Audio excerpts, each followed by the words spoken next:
Shiwa, good afternoon. I'm very pleased to be invited to present this lecture by the National Diet Library. Good afternoon to all delegates and participants. I would like to thank the National Diet Library for organising this lecture. IFLA very much values the warm relationship with your country and in particular with the National Library and the Japanese Library Association. I would also like to acknowledge the Director General of the National Diet Library, Mr. Yoshinaga. Thank you for your introduction and explaining what's happening in your country and for hosting this lecture. And also thanks to Mr. Tadahiko Oshiba for all your liaising and arranging the details for today. I was privileged to visit your beautiful country very briefly about 10 years ago. We stayed in Tokyo and went on a day trip to the country. It was just wonderful. And I hope to get back there again one day. And my other link with Japan is that when I was in high school, I had a Japanese pen pal, and that was very nice. And of course, in Melbourne last weekend, your tennis star, Naomi Osaka, won the Australian Open. She is very popular here too, and we are all happy that if Ash Barty couldn't win, that Naomi did. Today, I'm talking to you from Melbourne, Australia, where I live. In Australia, we acknowledge the owners of the land on which we meet. Today, I am on the traditional lands of the Wurundjeri people, and I pay my respects to their elders past and present. And I also acknowledge any Indigenous colleagues who have joined us today. If you could just start the slides now, please.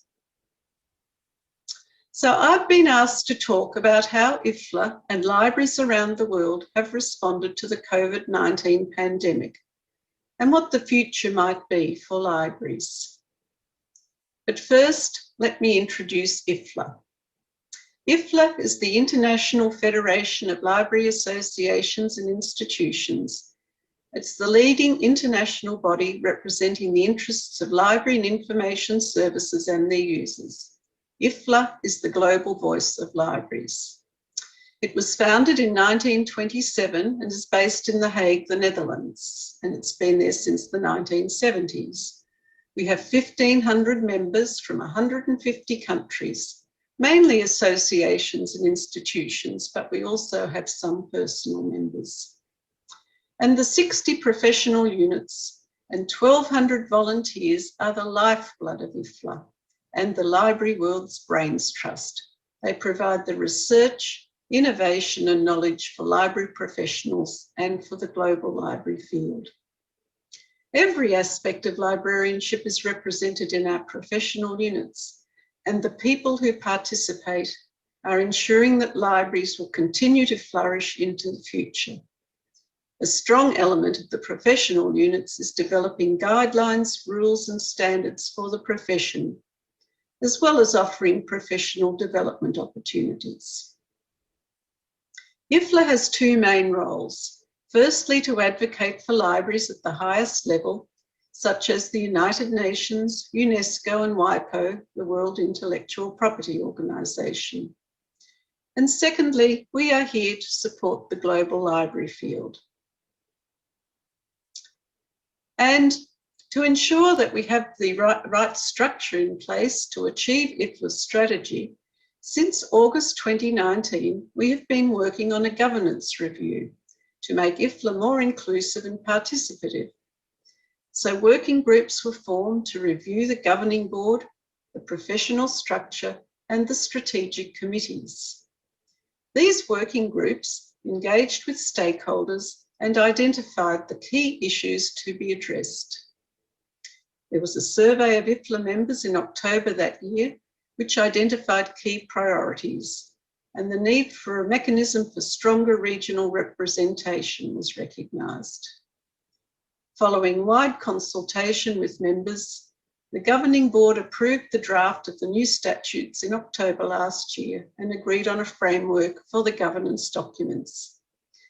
This framework has three levels. The highest level is the statutes, the second is the rules of procedure, and the third is the handbook. We continued to consult regarding the regional divisions, and these details were finalised in mid-January, and the new rules of procedure were approved by the Governing Board at the end of January. And so the process has been intense, thorough, consultative and rewarding.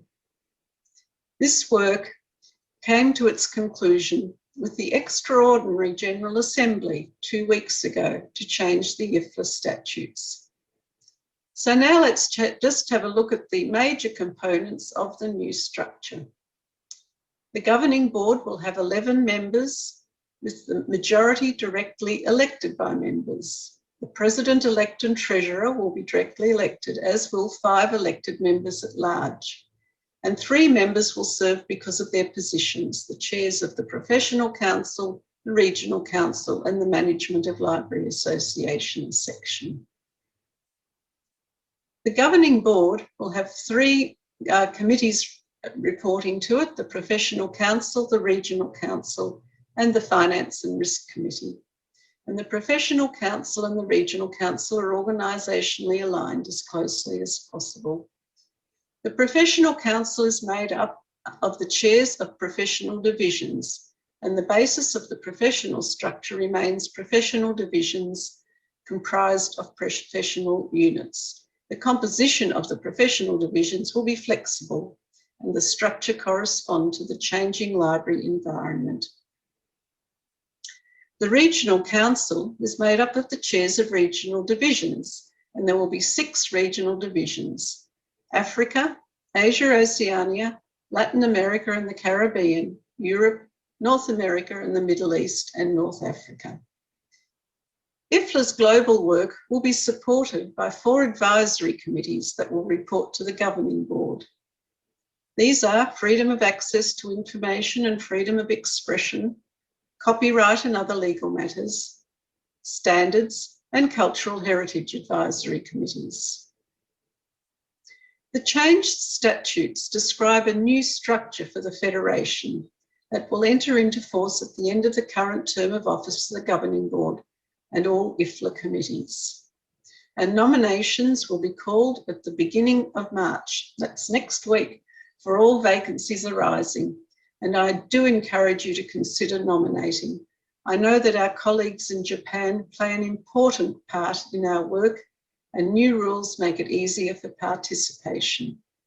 And all the information will be on the IFLA website. IFLA's aims are to promote high standards of provision and delivery of library and information services, encourage widespread understanding of the value of good library and information services, and represent the interests of our members throughout the world. 4 years ago, IFLA started the Global Vision Project to develop a vision for the global library field going forward. Through workshops, meetings, and an online survey, every library worker, wherever they are in the world, has been able to participate. It has been the biggest and most comprehensive survey of libraries ever undertaken. Overwhelmingly, the most important key finding from the Global Vision discussion is the discovery that the library field is globally united in its goals. Across regions, library types, and length of engagement with libraries, there is a deep commitment to the enduring value and role of libraries. And the number one highlight is that we are dedicated to equal and free access to information and knowledge. Across the library field, no value was more highly rated than a commitment to equal and free access to information and knowledge. The findings are in the Global Vision Report Summary, and that's available on the IFLA website. So, what might the new normal look like? Will it be like the old normal? The Australian Library and Information Association says that reopening will not mean going back to the way things were pre-COVID-19. It will mean putting in place the new normal approach to library services. I wonder what happens when we cross this line. We were all looking forward so much to the end of 2020, but now it seems that we will be living in a pandemic world for some time yet. So I think we need to think about how we move ahead. Pre-pandemic, there was a lot of talk about reimagining libraries and finding new ways of providing services and programs. The Global Vision Project showed us that there are enduring principles and values, and we need to think how we incorporate these into our futures. The IFLA Regional Office for Asia and Oceania and the National Library Board of Singapore presented a series of conversations about libraries in the post-COVID world in September and October last year. These conversations covered national, public and academic libraries, and I was honoured to be part of the discussions. Library leaders from around the region, including Singapore, Australia, New Zealand, Malaysia, China, Indonesia, the Philippines, as well as the British Library, participated. And the participants described what was happening in their libraries and how they were managing through the pandemic, and also how they think that the future will look. So here is a compilation of some of the contributors produced by the National Library Board of Singapore.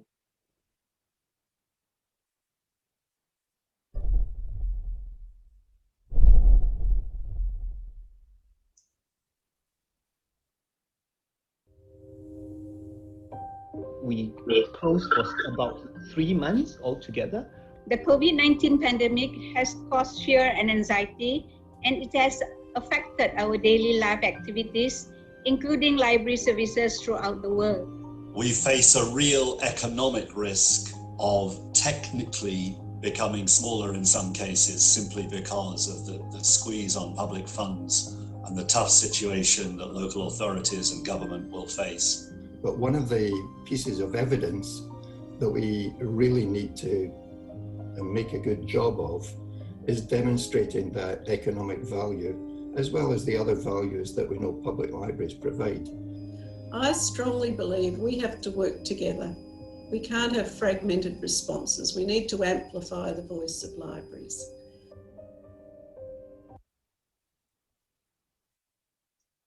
So, after participating in all three conversations with national, public and academic library leaders, there seems to be a number of common themes emerging. We are working together more and sharing information. We are increasing our innovation and creativity. Librarians are upskilling.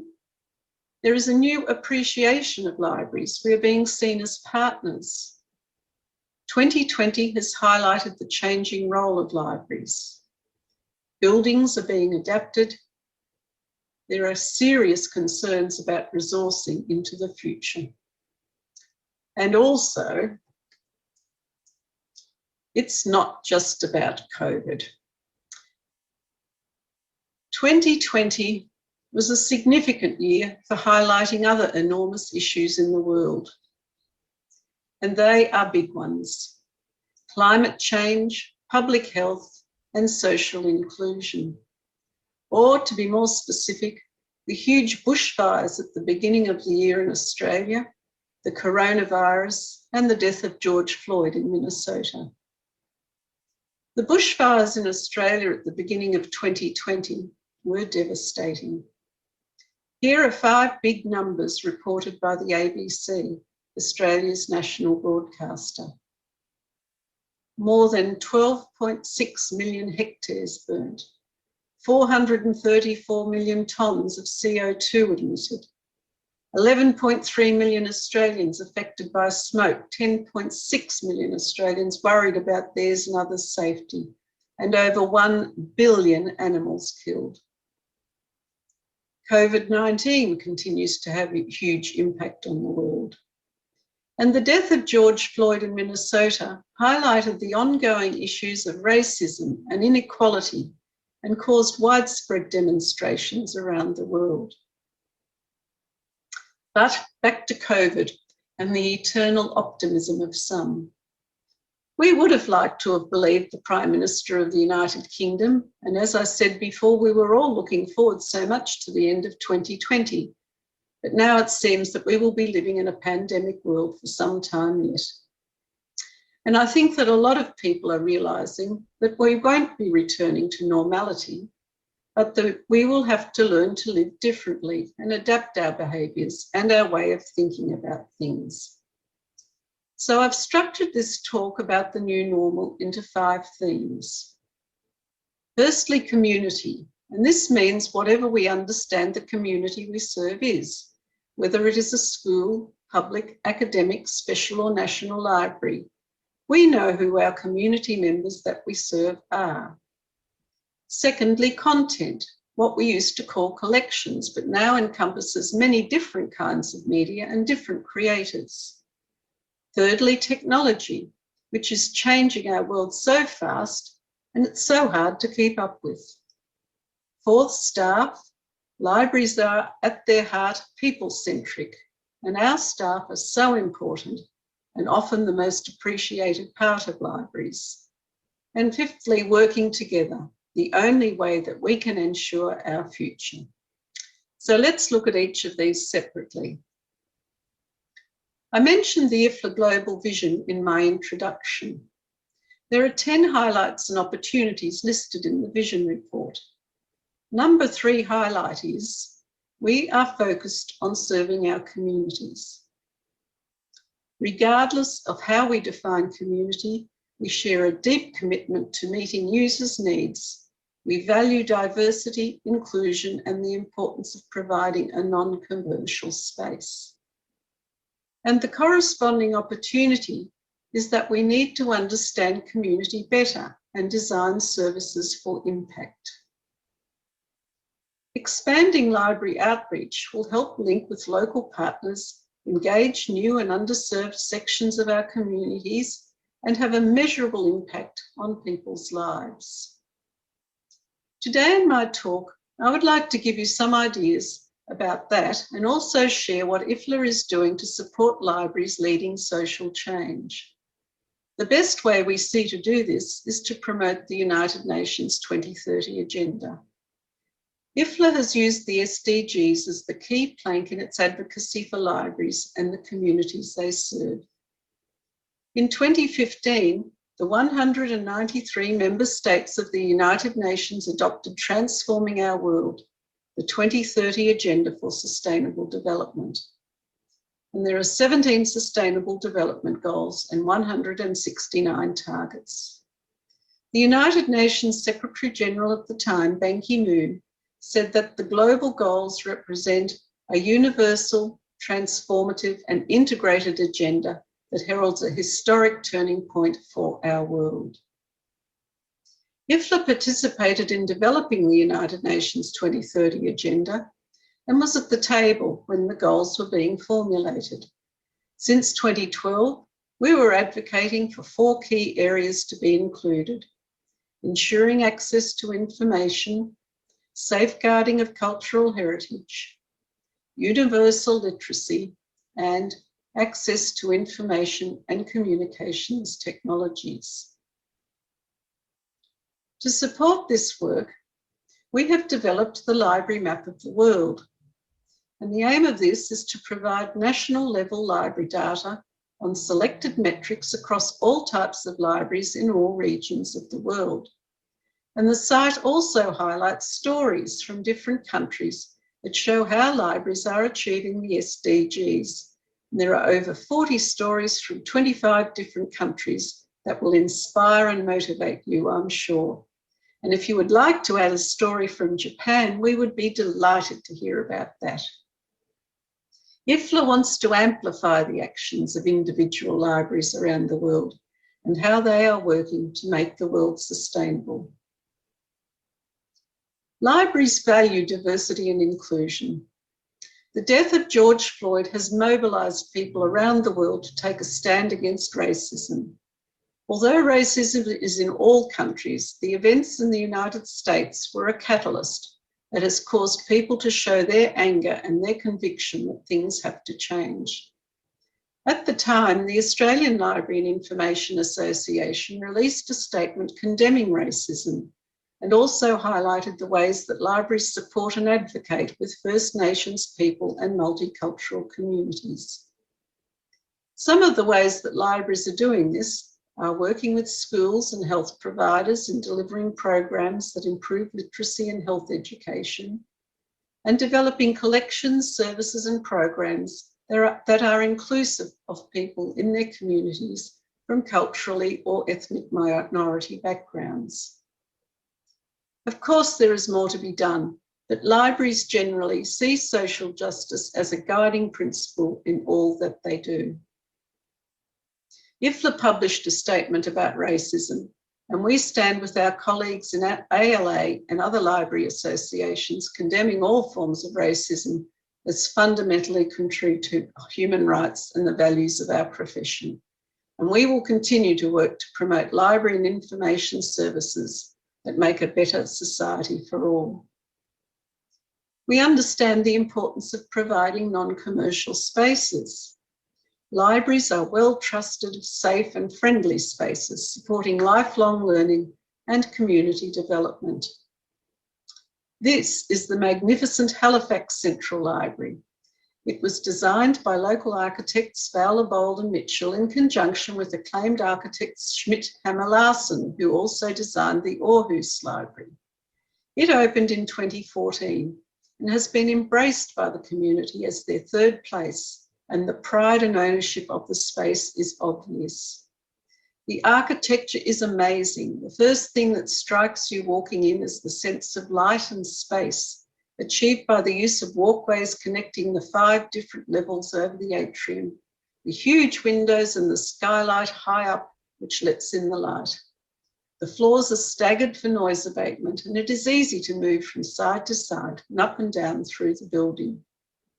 It is a large building of 11,000 square metres, with a collection of 215,000 items and 120 public access computers, as well as iPads and laptops. And it's open to the public 72 hours a week, and it's a real point of pride for the community and a well-loved and used space. And while we do provide safe places that are welcoming to all, sometimes librarians are guilty of thinking we know best what our communities need and want. And while we're quite good at counting things, we haven't been so successful in measuring the impact we are having. There's quite a lot of literature on measuring outputs and the impact of libraries. And if you do a Google search, you will find many articles listed. One of the new voices for impact measurement is Christian Lorentzen, Director of Libraries and Citizen Service in Roskilde Municipality in Denmark. He says that the library statistics are important, but the problem with this debate is that lending numbers, downloads and foot traffic says something about the use of libraries, but they don't really say something about the value and impact that libraries bring to communities. He wants to move the public debate about the value of libraries away from lending numbers and other measurements to insight into the actual value and impact that libraries bring to citizens and communities, and to kickstart a new conversation about the success and legitimacy of public libraries. And you can follow his project on his website. Highlight 2 of the global vision is that we remain deeply committed to supporting literacy, learning and reading. Our traditional areas of strength, supporting learning, literacy and reading, are universally recognised as central to the achievement of libraries' missions. And the opportunity is that we must update our traditional roles in the digital age. To support learning, literacy and reading meaningfully in a digital age, libraries must adapt continuously. Services, collections and practices must develop to meet changing user expectations. This story is just one example of how librarians are deeply committed to supporting literacy, learning and reading. This wonderful photo is taken by a Pacific Island colleague, Salu Vakiolia, who was working in Fiji at a private school during the week but on Sundays she ran a book club from her front porch after church. This is a reading program for children from one of the poorest settlements in Suva, and the aim is to foster a lifelong love of books and reading in children within the community while having fun doing it. With more children turning up each Sunday, Salu began to train parents to help with growing numbers through reading to children and supporting them through the literacy activities after each story time. Salu did this in her own time, sharing her love for books and reading with children in Fiji. Librarians really are wonderful people. I think library collections remain at the heart of the library. Reading print books is still preferred over ebooks, and most people come to the public library to borrow books. This is not necessarily a popular point of view, but it's what I think. And it's the collection that gives the library building its character and ambience, and what makes people want to be there. And these two libraries, both in Toronto, show the book being celebrated in traditional and contemporary settings. And in both, the books are such an important feature of the design. But what I think has changed in libraries over the past 20 years is that librarians have become much more than just passive minders of a communal resource, and they are increasingly realising that they can add value to the collection in all sorts of ways. And this last point is that we need to develop to meet changing needs and expectations. Libraries promote not just literacy, but also a love of reading. Building a reading habit has been shown to improve results at school and elsewhere. Libraries also support the demand for books throughout an individual's lifetime. If you ever get a chance to visit Forum Bibliotheek in Groningen in the Netherlands, please do. It will blow your mind. It opened just over a year ago. It's not called a library, and it might well be a disruptor. It houses a library, cinema, and parts of the Groningen Museum. Here you find entertainment, infotainment, high-end cafes and bars, large open spaces, fun areas like a reading net where you can lie above bookshelves, attend programs and play with technology. It is a vibrant, bustling building full of people and very popular with the community. And it celebrates reading and books as much as all the other media housed there. While print literacy is vital, for libraries, information literacy represents a key pillar of the wider set of skills needed to make the most out of the internet. Public and community libraries are helping users get the best out of a wide variety of media. IFLA produced this infographic showing how to spot fake news.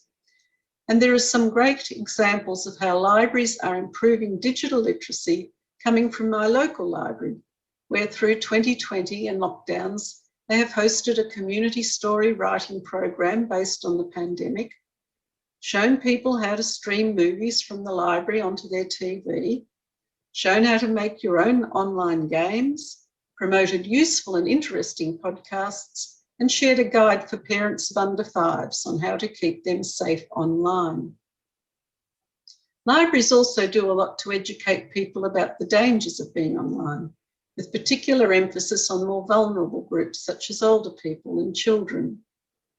One example is when Community Affairs Victoria and local libraries joined forces to present information sessions on scam awareness.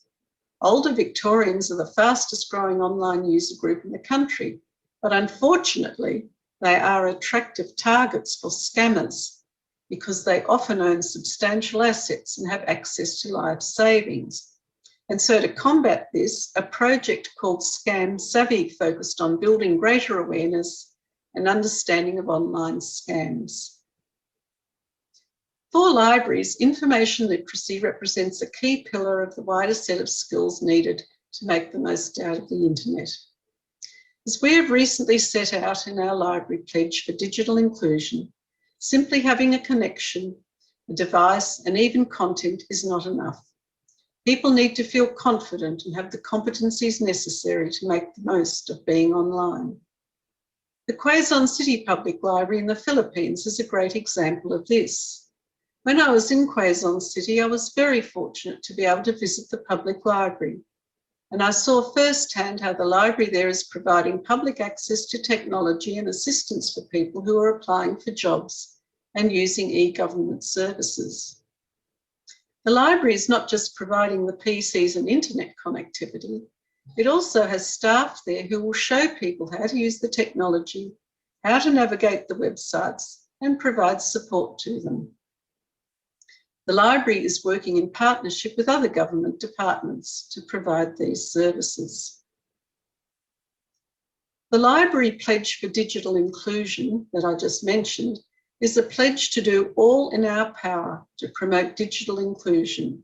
This sets out libraries' readiness to promote maximum connectivity, access to content, skills support, and to advocate for public access. Over 500 associations, institutions, and individuals have already signed the pledge. And IFLA has worked with like-minded organisations to develop call to action, libraries in response, every community connected. This calls on governments to support investment in wider connectivity and also investment in the libraries that help users access online information.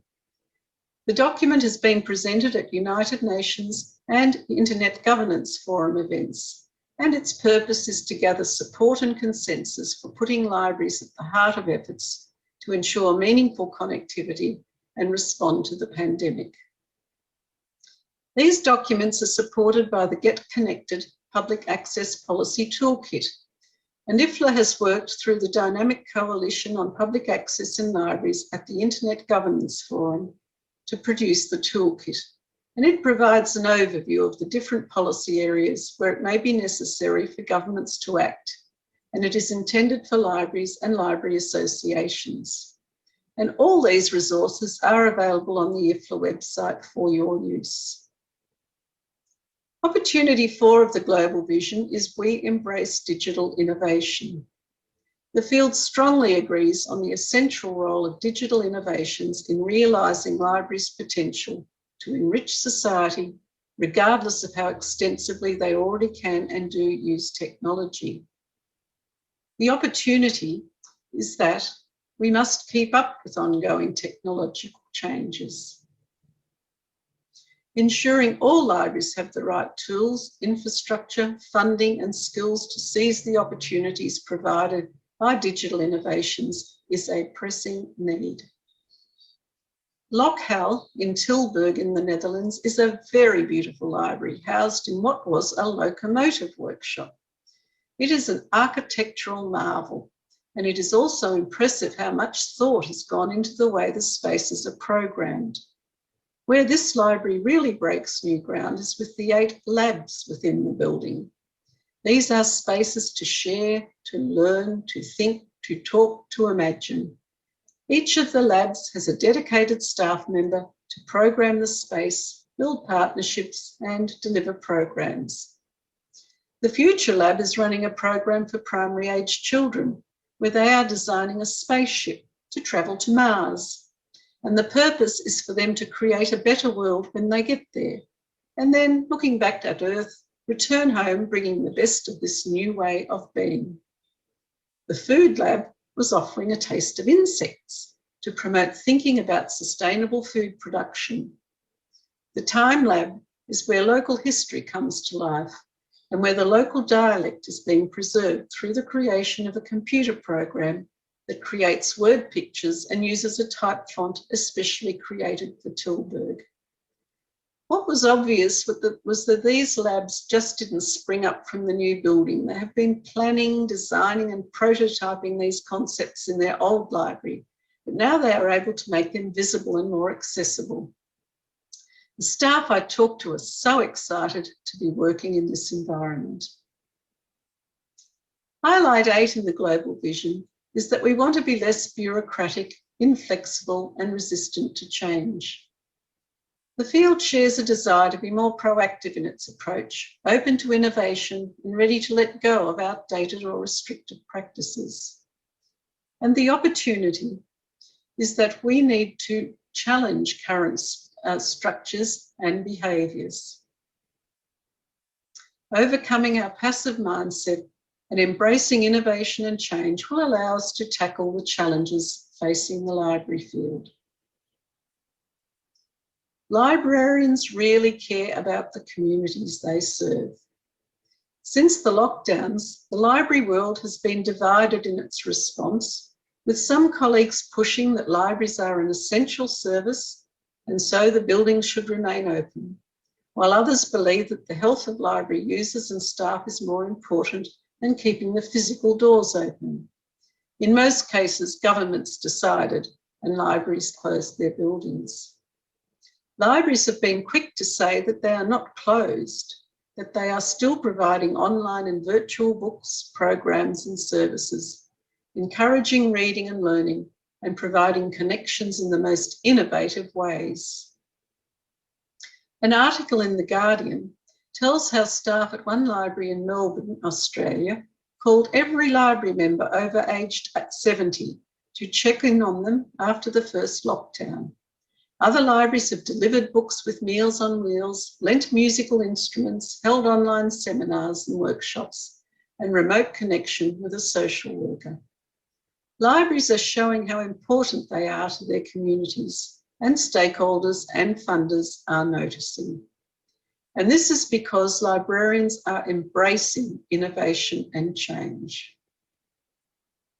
One of the important points made at the leaders' conversations I talked about earlier was how librarians are learning new skills and becoming so much more confident. They have had to learn how to deliver online story times and other programs, such as reference services and academic support, and pivot their services during lockdowns and partial opening. Another important emerging role is that they also must help community members who have been hit by job losses to develop the skills they need to gain employment. And the digital divide has challenged many job seekers from gaining skills, and COVID-19 has made it much worse. COVID-19 has also accelerated digital transformation, threatening manual jobs and hastening an increasing focus on digital skills. Highlight 7 of the global vision is that we see the need to build collaboration and partnerships. We recognise working collaboratively amongst ourselves and in partnership with those outside as an essential for creating a strong, united library field. And the opportunity is that we need to develop a spirit of collaboration. We need to understand and address actual and perceived barriers to collaboration. And this will help end a tendency to work in isolation and realise the vision of a united library field. We have proven that we are very good at working collaboratively amongst ourselves. IFLA is facilitating the exchange of information about how libraries are managing challenges and opportunities. There is a web page that is full of examples and stories of what libraries around the world are doing, and I encourage you to have a look. 2020 will be remembered as a year of challenges and hardship for libraries and their users, but also of resilience and innovation. Now, having already stepped into 2021, more than ever, the mission set out in the IFLA strategy, inspire, engage, enable and connect, matters. Through its strategy, IFLA inspires, guides and provides tools to libraries and associations so they may continue to find solutions to challenges, seize opportunities and provide excellent services and effective advocacy. And there are a number of examples of how library associations have engaged with the strategic plan on the IFLA website. IFLA has been supporting the library field during the pandemic by sharing information and experiences, and there's a lot of information available on the website. Our professional units are offering a great variety of webinars available to all at no cost, and there's been a particular effort with projects such as IFLA at Home that offers advocacy ideas that can be done individually. Gerald Leitner, the IFLA Secretary General, describes how we are realising the vision of a united library field. He describes how the IFLA governing board and professional units have already prepared hundreds of actions to support the global library field. But we also need the actions of all librarians, because only then can we create a truly global movement to improve libraries and people's lives in all parts of the world. Occupy Library is an example of a library movement that brings together the innovating ideas being implemented in libraries in the Central, Eastern European, Black Sea, Caucasus, and Caspian regions. Its website articulates its strong focus on democracy and the importance of the roles of engaged citizens, the state and local actors, institutions, organisations, and civic groups. IFLA is a global library movement. The Global Vision Project brought together the library field to define the vision, mission, and top themes for libraries going forward. And IFLA's Global Vision Project, which has been undertaken to better understand how we can address the challenges faced by libraries in an increasingly globalised world. There's a new energy and drive in IFLA as the global voice of libraries. My presidential theme is Let's Work Together. I strongly believe we have to work together. We can't have fragmented responses. We need to amplify the voice of libraries. We need to think strategically about partnerships and work together at all levels, at our workplaces, with other libraries, with different types of libraries, between library associations, and with publishers, library suppliers, and other vendors who make up our industry. We also need to forge partnerships with like-minded organisations and align ourselves with others who have the same goals and values. So thank you, and I believe now that we might have a question and answer time. So thank you.